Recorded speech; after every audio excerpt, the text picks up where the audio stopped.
अथ श्रीनृसिंहस्तुतिः। उदयरविसहस्रद्योतितम् रूक्षवीक्षम् प्रलयजलधिनादम् कल्पकृद्वह्निवक्त्रम् सुरपतिरिपुवक्षश्छेदरक्तोक्षिताङ्गम् प्रणतभयहरम् तम् नारसिंहम् नमामि।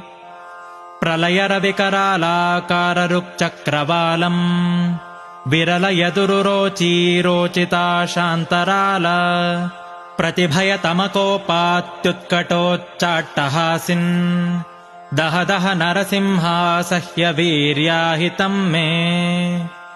सरसरभसपादापातभाराभिराव प्रचकितचलसप्तद्वन्द्वलोकस्तुतस्त्वम् रिपुरुधिरनिषेकेणेव शोणाङ्घ्रिशालिन् दह दह नरसिंहासह्यवीर्याहितम्